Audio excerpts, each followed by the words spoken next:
here we are. It's about a week after the last time I took a video. We are at the Pennsylvania State Game Lands 322.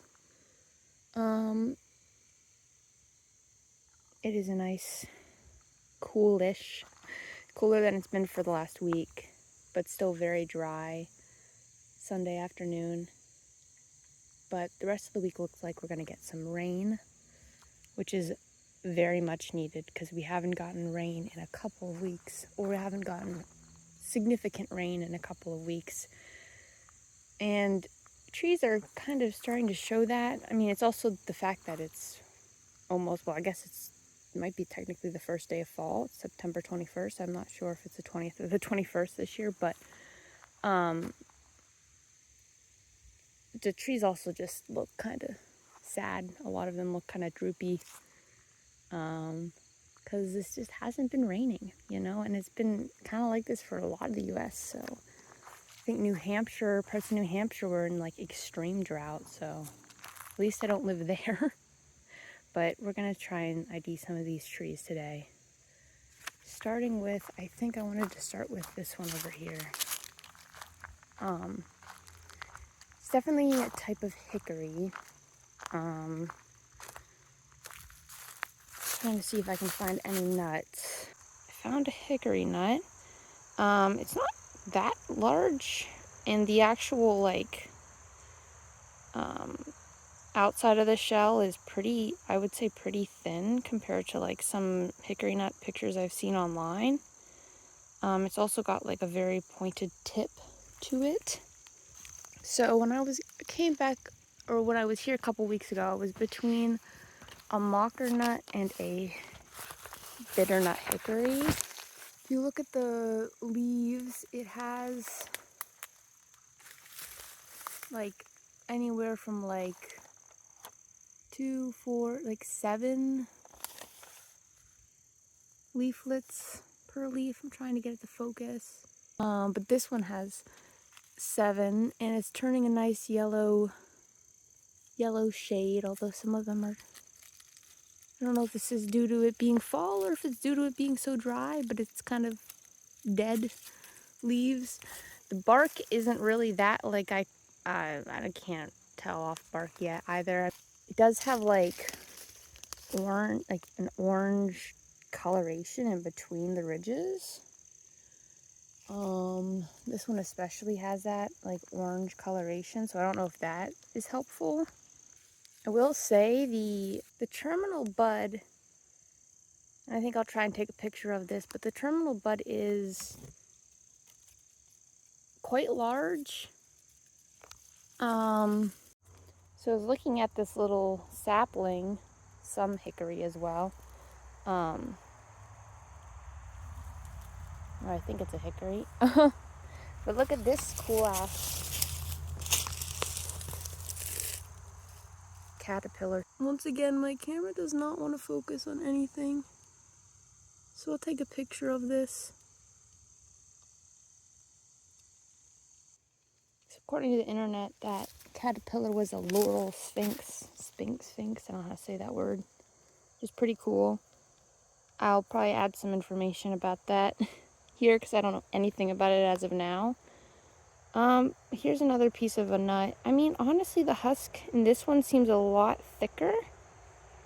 So I don't know if there are both bitternut and mocker nut around here. This one, like this tree to me, based off the size of the bud, kind of feels like it must be like a mocker nut. Yeah, so I believe this is a mocker nut hickory, just based off the size of that husk is just so thick. Over here we have a tree that, when it has leaves on it, is very easy for me to identify. I have a lot of them actually, but is the white oak. So these are some little ones, some little younger white oaks. And I mean, yeah, their leaves kind of vary in like specific shape and size, especially when they're down at the forest floor. They tend to have bigger leaves to really catch all that sunlight. but like overall for me they're kind of easier to identify, just because they've got those rounded lobes. That's still an oak shaped leaf, but they're rounded, not sharp like the red oak group at least. And then that bark is kind of like, it's a lighter color as well, and it's kind of a little bit plated and a bit shaggy almost in a way. They do tend to be, in general, like oaks in general, tend to be shade intolerant. So it probably makes sense why they're kind of on this, like, really next to these little ones at least that would typically not really be able to get much sunlight, are kind of reaching out into like the road trail area, because they've got like this like access to sunlight certain times of the day. So chestnut oak acorns kind of look a little bit like more like this, in my opinion, and the white oak acorns look a little bit more like this one with like the very thick cap. Trying to see if there's any chestnut oaks though. So this is another, I think this is a black locust, because, ooh, what the heck are these things? There's like little bugs.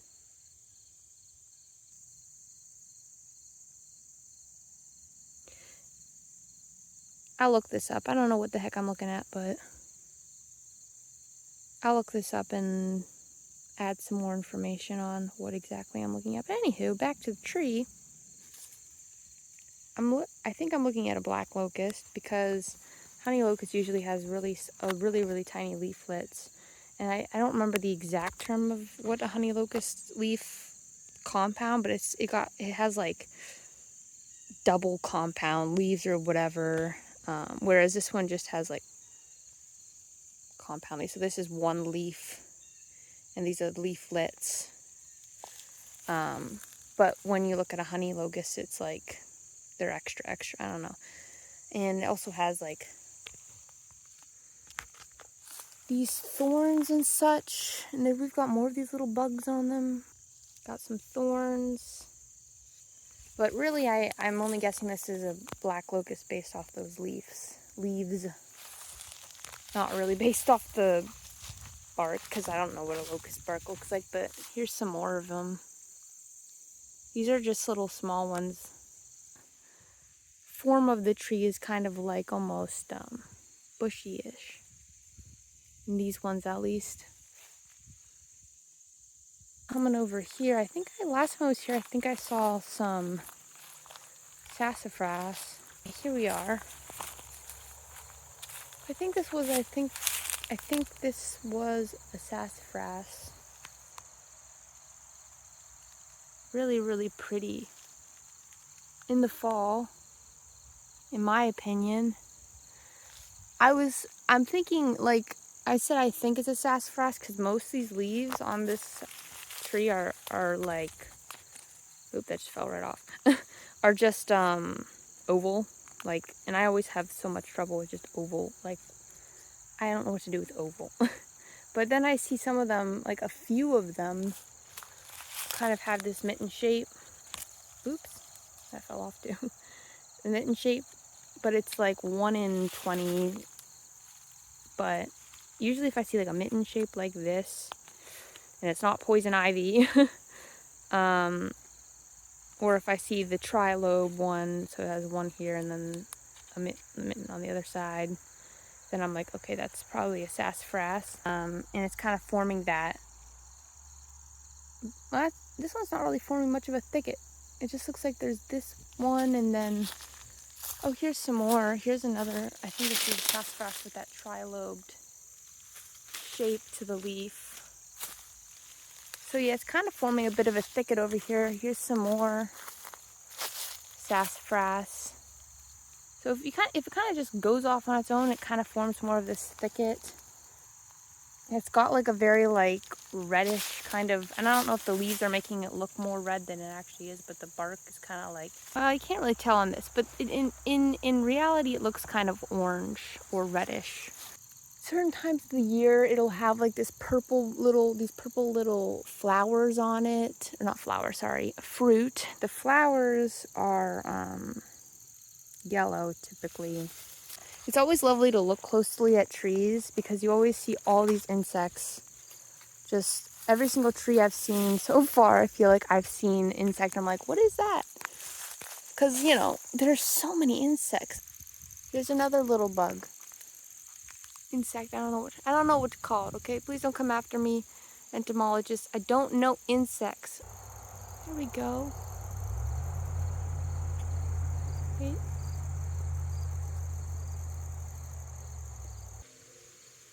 Trying to see if there's any other trees that I wanted to point out, but next time I'm here, I'll probably either wander off farther that way or wander off farther that way or something. I think I already see a sycamore or something poking its head out, which is weird because it's not very wet around here. I normally see sycamore in floodplain areas, but maybe I'll talk about the chestnut oak next time. Oak, can't speak.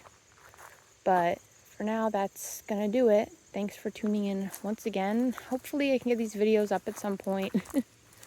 But for now, I'm just enjoying actually going out and finding and identifying some trees. So